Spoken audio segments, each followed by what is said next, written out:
Selamat datang di channel saya. Di video kali ini, saya akan membahas tentang IPO perusahaan PT Medela Potentia Tbk atau bisa disingkat dengan kode emiten yaitu MDLA, yaitu perusahaan induk atas grup usaha yang bergerak di sektor kesehatan. Nah, mungkin saya sudah bahas ya teman-temannya beberapa kali untuk MDLA ini ya, karena kalau kita lihat sih pending tuh saya teman-temannya. Nah, ternyata sudah muncul ini teman-teman untuk nama tuh IPO saham MDLA-nya. Nyata hanya pending saja, nyata dia akan listing di bulan April teman-teman. Ya mungkin sudah saya bahas juga tentang underwater-nya. Kalau saya lihat sih nggak ada perubahan sama sekali deh teman-teman itu. Oke, mari kita lihat dulu untuk ringkasan perusahaannya untuk purposes yang ini teman-teman ya. Oke, kita lihat dulu untuk ringkasan perusahaan emiten ini. Medela Potentia saat ini telah berkembang menjadi platform distribusi yang menyediakan layanan lengkap dari hulu ke hilir dengan meliputi importasi, registrasi produk, pemasaran, penyimpanan, penyaluran, sistem lantai dingin, penjualan dan penagihan untuk beragam produk farmasi, produk kesehatan dan alat kesehatan. Cakupan kegiatan usaha Medela Potentia telah berkembang meliputi distribusi, pemasaran dan manufaktur produk farmasi dan alat kesehatan di wilayah Indonesia dan Kamboja. Kegiatan usaha Medela Potentia saat ini terbagi dalam 4 segmen operasi utama. Yang pertama distribusi, yang kedua pemasaran, yang ketiga adalah manufaktur, yang keempat adalah digital platform. Untuk alamat emiten ini di Jalan LS Fatmawati, Komplek 33 Cilandak Barat, Jakarta Selatan 12420 DKI Jakarta. Untuk situs perusahaan emiten ini yaitu http://www.medelapotentia.com. Nah, itu dia teman-teman untuk ringkasan perusahaan emiten ini. Nah, kalau kita lihat sih cukup menarik ya teman-temannya. Ini adalah perusahaan farmasi. Ini tentang distribusi dia itu. Oke, kita lanjut lagi. Nah, ini dia teman-teman. Ini adalah situs perusahaannya teman-teman. Nah, ini dia teman-teman. Kalau teman-teman pernah lihat, mungkin ini kliniknya teman-temannya, apa nama itu, perusahaannya teman-teman. Nah, ini adalah produknya teman-teman. Mungkin kita pernah temuin teman-teman produk ini. Sari Sehat, Nestle. Nah, ini juga L'Oreal ini kan untuk kecantikan juga ya teman-teman. Nah, mungkin kita pernah ketemuin teman-teman. Nah, ini ada produknya teman-teman. Itu. Oke, kita masuk ke informasi perusahaan IPO. Jumlah saham ditawarkan adalah 3,5 miliar atau 35 juta lot teman-teman. Lumayan besar juga teman-temannya, artinya 35 juta lot. Nah, jadi jangan ngeluh lagi nantinya. Kalau misalkan nggak dapat, biasa beli 10 lot, nggak dapat 10 lot, ini pasti dapat 10 lot. Kenapa? Karena jumlah lotnya itu lumayan gede teman-teman.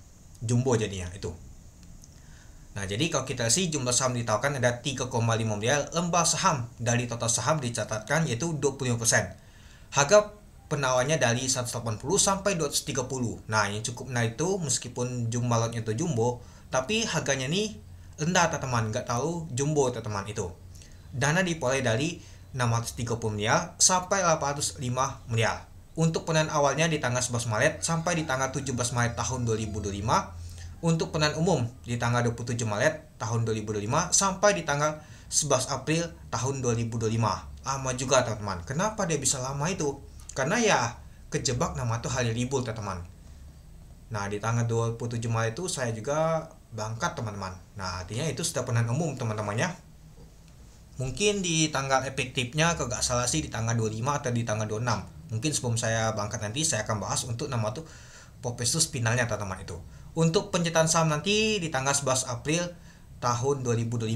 Untuk pencatatan saham di Bursa Efek Indonesia di tanggal 15 April tahun 2025. Artinya sudah lebah nanti teman-teman. Lumayan lama teman-temannya. Artinya di tanggal 15 April tahun 2025 akan melakukan listingnya. Nah, mungkin tadi sudah saya bilang teman-temannya di tanggal 15 nanti ada listing juga. Ternyata ini teman-temannya. Nah, mungkin ada juga beberapa IPO perusahaan nanti juga ada juga teman-teman. Saham-saham yang akan makan IPO. Untuk underwriternya itu CC, Mandiri Sekuritas dan juga PD, Indo Premier Sekuritas masuk ke papan utama. Itu ya sih pastinya papan utama karena kalau kita lihat sih untuk asetnya aja lumayan tinggi teman-teman. Nanti kita lihat itu. Oke, kita lanjut lagi ke rencana penggunaan dana ini. Yang pertama, sekitar 86,4% akan disalurkan kepada PT AAM dalam bentuk pinjaman sebesar 70,6% dan setoran modal sebesar 29,4% dengan alokasi pembayaran seluruh utang pokok yang timbul dari penggunaan fasilitas kredit jangka pendek yang diperoleh dari PT Bank Sentral Asia, yaitu BCA, pada tanggal jatuh tempo. Nah, jadi saya ambil kesimpulan aja teman-temannya. Jadinya dia ini untuk bayar hutang jadi teman-temannya. Nah, yang digunakan untuk PT AM ini nih, itu. Yang keduanya sekitar 10% juga akan disalurkan kepada PT DMM dan bentuk setoran modal dengan alokasi pertama alokasi pembayaran dipercepat atas seluruh utang pokok yang timbul dari pengguna fasilitas kredit juga investasi yang diperoleh dari BCA berdasarkan akte nomor 29 tanggal 25 Februari tahun 2022. Nah, jadi kalau kita sih dan ini juga ada untuk bayar utang juga teman-temannya. Nah, tapi kalau kita perhatikan sih selain itu juga ada modal kerja meliputi antara lain pembelian bahan baku dan bahan kemas serta biaya operasional lainnya. Nah, yang terakhir ketiga sisanya akan disalurkan kepada PT kita dalam bentuk setoran modal yang akan digunakan untuk modal kerja yang mendukung berbagai inisiatif termasuk namun tidak terbatas pada kegiatan pemasaran dalam rangka menambah mitra apotek dan mengembangkan Go Apotik. Nah, itu. Untuk lebih lengkapnya teman-teman bisa baca di bab 2 untuk Kopassus ini, itu rencana penggunaan dana ini itu. Ya, kalau kita sih jadinya untuk bayar hutang ya, jadinya agak nggak tahu cukup menarik teman-temannya. Biasa sih kalau perusahaan jumbo tuh banyaknya itu bayar hutang itu. Oke, kita lanjut lagi. Nah, kita masuk ke struktur pemegang saham. Sebelum IPO nilainya 20 per saham teman-temannya. Ini mengingatkan saya seperti UPI juga gak salah sih 20 teman-temannya. Tapi enaknya nih harganya nih rendah teman-teman, 180 sampai 230 itu. Nah, kalau kita sih ada dua pemegangnya teman-temannya yaitu Hetty dan juga PT Ekom 5. Nah, oke. Kita lanjut lagi teman-teman. Nah, dan nanti ada bentuknya ini dia teman-temannya. Nah, nanti kalau kita lihat sih, nah ini ke masyarakat nanti teman-teman. Nah, ketika dia sudah ini nanti bentuknya nanti ditambah lagi ke masyarakat dia teman-teman. Jadi dia tuh ada buat nama saham lagi yaitu sebanyak 3,5 miliar. Nah, sudah bentuk gini dia teman-temannya ada nama tuh program SA dia teman-teman kepada karyawan. Nah, nanti nambah lagi seperti ini program SA nanti. Nah, lanjut ada program MIP teman-teman. Program MIP ini ya untuk penghargaan kepada nama tuh direksi dan lain-lain teman-teman itu. Kalau kita lihat sih seperti ini nanti bentuknya.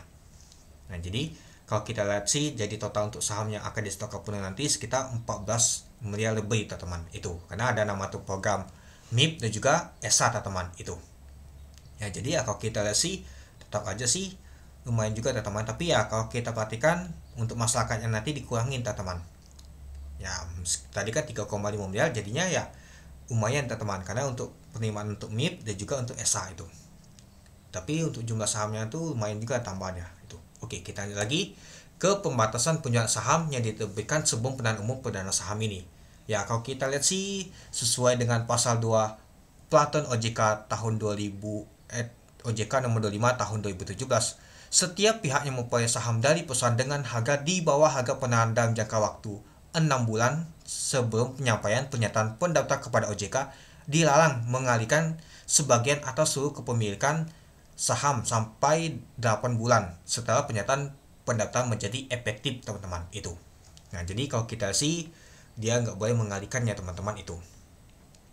Tapi kalau kita perlu diingat teman-temannya untuk penerimaan program MIP dan juga untuk SA ini nggak ada nama tuh lock up sama sekali atau pengalihan teman-teman. Artinya kalau kita perhatikan bisa saja mereka nih jual teman-teman program MIP dan juga SA. Ini program karyawan, ini juga direksi teman-temannya. Nah, seperti kita tadi nah tertulis Dewan Komisarisnya.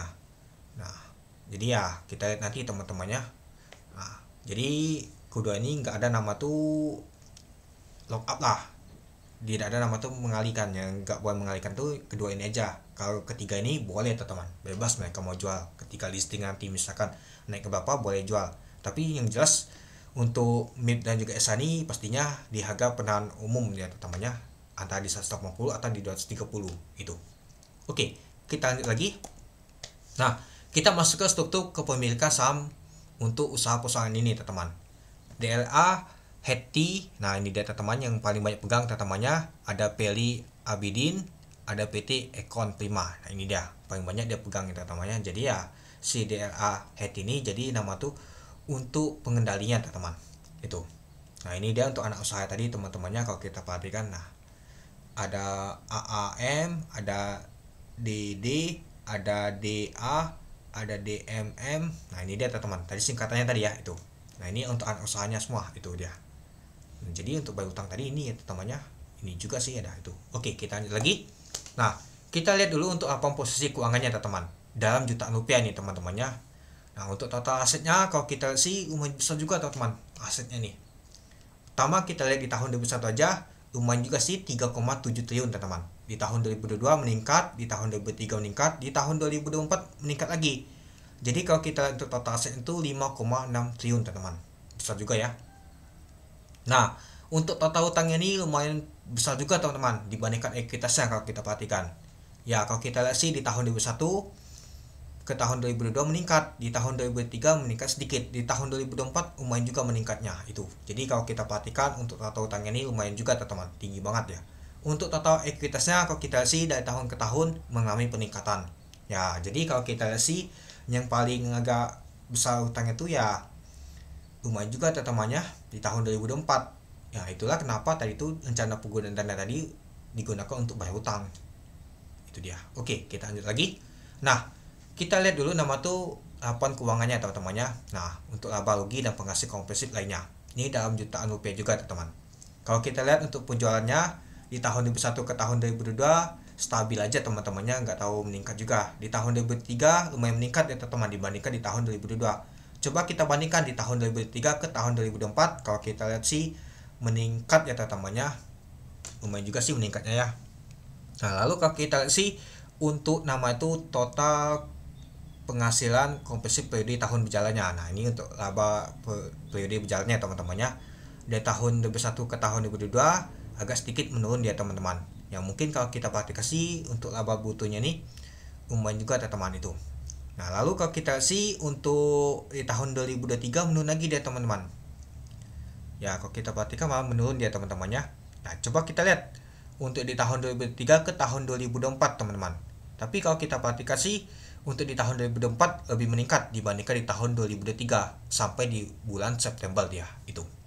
Oke, kita lanjut lagi ke rasio keuangannya teman-teman. Nah, kalau kita lihat untuk rasio keuangannya aja untuk penjualannya nih ya dari tahun ke tahun mengalami peningkatan. Tapi kalau kita untuk laba periode berjalannya teman-temannya yang kita lihat tadi teman-temannya ini dia yang memang mengalami penurunan dia teman-teman. Tapi di tahun 2024 meningkatnya tuh 15,43% ya, itu dia.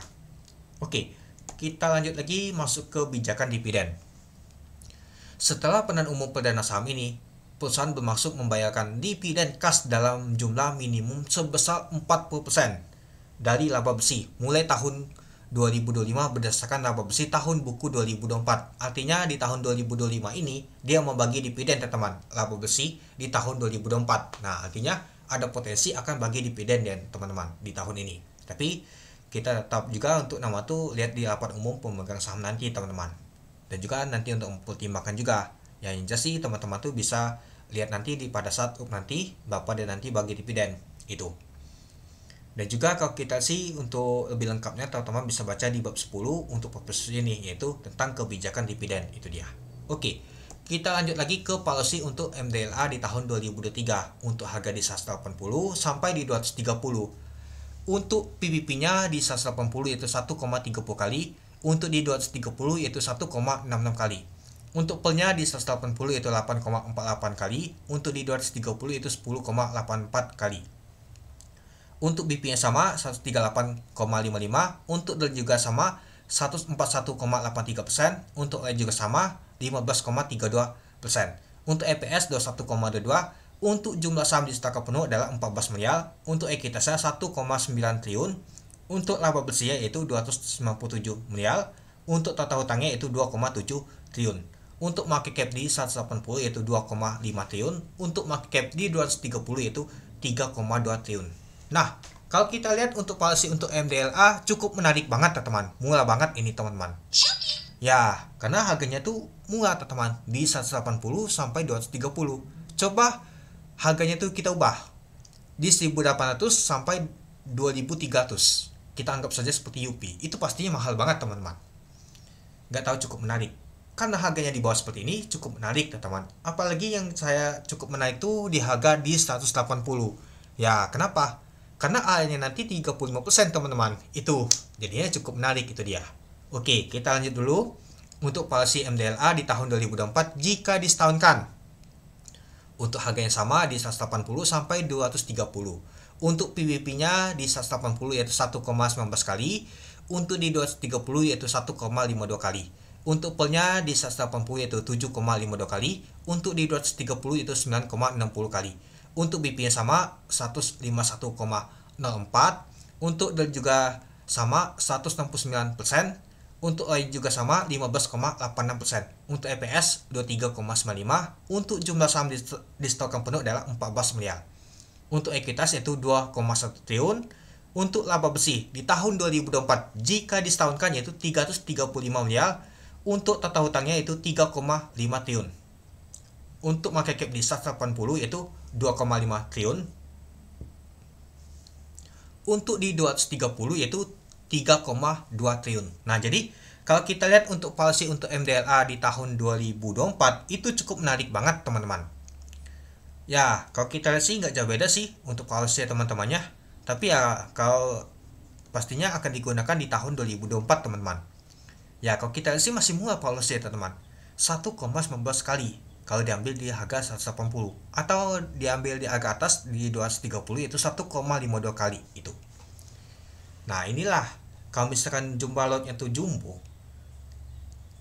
kecilin harganya lebih enak. Jadinya nggak ribet nanti retail. Ini kenapa biasa dapat 10 lot, ini nggak dapat lagi 10 lot, malah dapat 5 lot, 4 lot. Ini pastinya dapat ini karena jumlah lot itu gede teman-teman, jumbo 35 juta lot itu. Oke, kita masuk ke simpulan. Yang pertama, kinerja perusahaan saham MDLA dari tahun 2001 ke tahun 2022 cenderung stabil. Tapi di tahun 2003 dan tahun 2024 mengalami sedikit peningkatan dari segi penjualnya. Tapi kalau kita di labanya agak sedikit menurun teman-temannya. Tapi di tahun 2003 ke tahun 2024 meningkat ya itu. Tujuan penggunaan dana kurang menarik dia untuk berhutang tadi teman-teman kepada anak usahanya tadi. Dan sisanya modal kerja teman-teman. Yang ketiga, untuk underweight dari IPO saham MDLA adalah CC dan PD. Nah, secara histori sahamnya dikawal oleh CC dan PD tidak tahu cukup menarik, tapi setidaknya dijagain tutup di zona hijau. Dan juga kita akan menunggu di UP apakah akan cukup menarik. Nah, untuk CC teman-temannya, oke. Coba kita lihat dulu untuk terikut untuk Mandiri Sekuritas yaitu CC. Di tahun 2018 Hill minus, IPC hijau, terus MSIN 5%, Pizza 0,45%, lalu Tugu minus 6%. Kalau untuk tahun 2020 yaitu 50% teman-temannya. Untuk di tahun 2001 kalau kita perhatikan sih untuk ARCI ditutup hijau, buka A, CMT A. Untuk MTEL nyata minus 4 ya teman-teman. Cimeli 10%, Apia 1 kali ALB. Nah, coba kita lihat di tahun 2022 Goto 13% beli nyata kuning. Untuk PGO di tahun 2023 itu kuning, Enkel 4%, AMN 3%, Sinima 17%, MDY 2%. Sempat MDY dibawa ke ALB, sempat opennya yaitu merah dulu baru dia ALB. Tapi diangkat lagi sampai ditutup di zona hijau dia teman-teman, 2%. Kalau UP di tahun 2025 akan listing di bulan Maret ini kita belum tahu teman-temannya. Nah, nanti kita lihat teman-teman itu. Nah, coba kita lihat untuk nama tuh Indo Primer Sekuritas itu PD. Di tahun 2018 kalau kita lihat hanya beli saja 6% teman-temannya, sisanya Asma. Untuk di tahun 2020 Asma dia teman-teman. Oke, kita lanjut.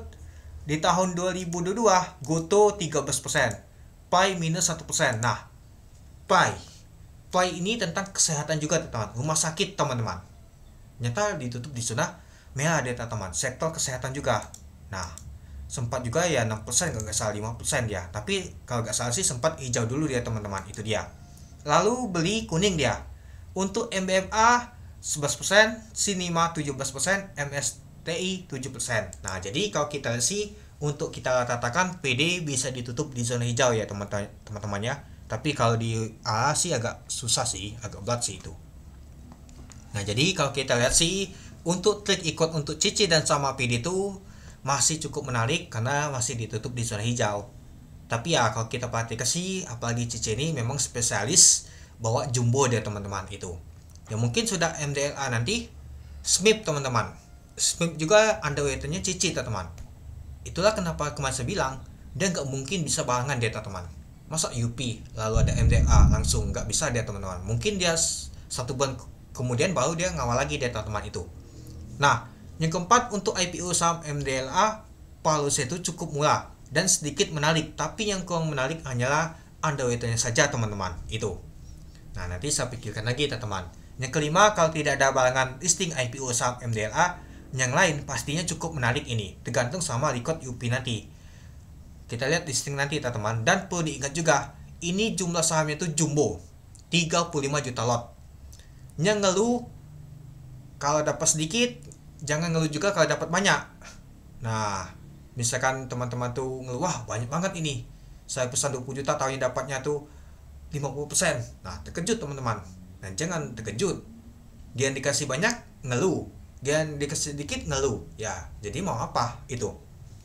Yang ikut pesan 10 lot pasti dapat 10 lot. Biasanya 10 lot dapat 5 lot. Contohnya aja seperti untuk Mine dan juga kaki kemarin, nggak sampai 10 lot ya teman-temannya, malah untuk kaki aja 7, untuk Mine 4 lot. Nah, ini jangan ngeluh lagi, pastinya dapat 10 lot ini teman-teman, karena jumlah lotnya itu jumbo, pasti kebagian dapat 10 lot pastinya itu. Yang keenam, IPO saham MDLA lebih cocok memanfaatkan momentum jangka pendek aja YPC, yang penting kita cuan itu. Nanti saya update lagi untuk nama tuh versus finalnya. Kita lihat untuk pembagian untuk underweight-nya berapa sih untuk CC dan juga PD. Nah, untuk saya ikut apa enggak nanti saya bahas teman-temannya, itu dia. Ya, kalau kita lihat sih untuk policy itu cukup menarik teman-teman. Tapi ya yang komen itu ya si underweight-nya aja sih itu. Oke, mungkin itu saja sih teman-teman untuk video saya tentang pembahasan untuk IPO saham MDLA ini. Ya, MDLA ini cukup menarik karena harganya tuh nggak sampai ribuan teman-teman. Padahal kalau kita sih ini sahamnya nih asetnya lumayan besar, harusnya bisa di ribuan. Tapi dia sengaja dikecilin harganya tapi dibesari nama tuh jumlah lotnya. Nah, coba kalau UP dikecilin seperti itu, pastinya cukup menarik UP. Tapi malah dibuat harganya tinggi, jumlah lotnya tuh agak nggak tahu besar sih, tapi ya jumbo juga tuh termasuk teman-teman, itu dia. Karena kalau harga sudah tinggi tuh Banda tuh agak malas sih mau nembok atau menjagain gitu teman-teman, karena agak berat dia teman-teman. Ya kalau seperti ini kan kalau misalkan resikonya kan agak terukur juga, itu dia. Nah pastinya kalau sudah MDLA ini kemungkinan SMIP teman-temannya mungkin di bulan Mei SMIP.